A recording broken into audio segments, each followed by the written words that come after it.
Hello engineers, कैसे हैं आप सब लोग। मैं इंजीनियर गौरव राठौर स्वागत करता हूं आपका सिविल गुरुजी ट्रेनिंग इंस्टीट्यूट में। तो इंजीनियर्स, आज हम आए हैं साइट पर जहां पर हम पढ़ने वाले हैं फॉर्म वर्क के बारे में कि कितने टाइप के फॉर्म वर्क होते हैं, और साथ में हमारे ट्रेनिंग इंजीनियर्स भी आए हैं। उनसे आज हम बात करेंगे और उनसे समझेंगे कि फॉर्म वर्क को किस तरह से लगाया जाता है और साथ ही साथ क्या क्या चेकलिस्ट होती है फॉर्म वर्क की। आप भी इस तरह की ट्रेनिंग करना चाहते हैं और हमारे ट्रेनिंग इंजीनियर जैसा कॉस्ट्यूम पहनकर साइट पर आकर सीखना चाहते हैं तो आप भी सिविल गुरुजी को ज्वाइन कर सकते हैं। इसके लिए आप नीचे दिए गए नंबर पर कॉल कर सकते हैं। तो चलिए आइए आगे हम सीखना स्टार्ट करते हैं।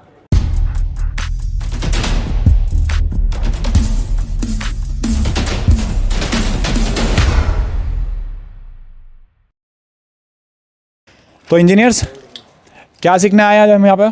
सर यहाँ पे हम सीखने आए हैं फॉर्म वर्क। ठीक है, फॉर्म वर्क के बारे में तो मेरे को बताओ कि फॉर्म वर्क को हमने कितने पार्ट्स में डिवाइड किया हुआ है? 3 पार्ट्स में। 3 टाइप होते हैं, सेंटरिंग, शटरिंग और स्टेरिंग। शटरिंग, सेंटरिंग और स्टैगिंग, 3 टाइप से हमने फॉर्म वर्क को डिवाइड किया हुआ है। तो हम पहले बात करते हैं हमारे इंजीनियर से कि शटरिंग क्या होता है और ये कहाँ पर लगता है।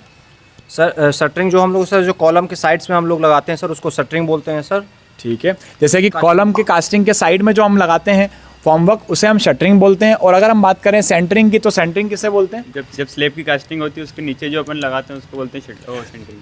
तो जब स्लैब या फिर बीम की कास्टिंग होती है उसके नीचे जो हम उसको सपोर्ट देते हैं उसे हम उस फॉर्म वर्क को हम बोलते हैं सेंटरिंग। अगर हम बात करें स्टैगिंग की, तो स्टैगिंग क्या होता है? सर जो अपन सेंटरिंग रहता है उसको सपोर्ट करने के लिए जो अपन बल्ली लगाते हैं उसको बोलते हैं स्टेरिंग।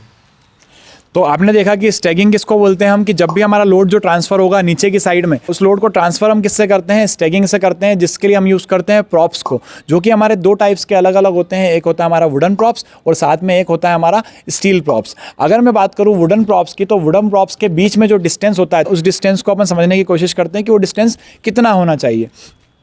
सर 2 वुडन, अगर हम लोग सर वुडन प्रॉप्स लगाते हैं सर, तो वुडन प्रॉप्स के बीच का जो डिफरेंस होता है सर वो 2 से 2.5 फीट होना चाहिए सर। अगर उससे ज़्यादा होता है सर तो जो स्ट्रक्चर में होता है सर डिफेक्ट आ सकता है अगर उससे। ठीक है, जैसे कि अगर हम बात करते हैं ये 2 वुडन प्रॉप्स हैं, इन दोनों के बीच का जो डिस्टेंस होना चाहिए 2 फीट से लेकर 2.5 फीट तक होना चाहिए। और अगर यहीं पर हम स्टील प्रॉप्स यूज़ करते हैं तो स्टील प्रॉप्स के बीच में क्या डिस्टेंस होना चाहिए? सर ये 3-3.5 फीट रहना चाहिए। मतलब कि 3 से 3.5 फीट तक का डिस्टेंस हमारा इसके बीच का होना चाहिए।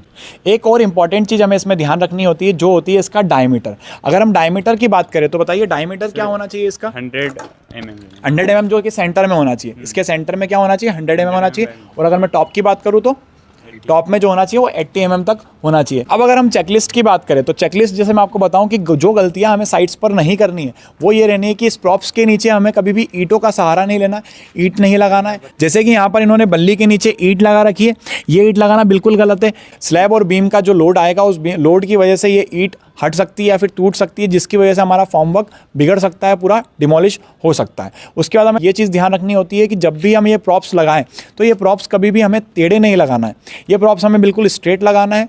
तो इस चीज़ का ज़रूर ध्यान रखें कि जब भी आप साइट पर जाएं तो ये सारी गलतियां ना हो और साथ ही साथ में आप इन चीज़ को समझ सके कि किस तरह से हमारा फॉर्म वर्क लगाया जाता है।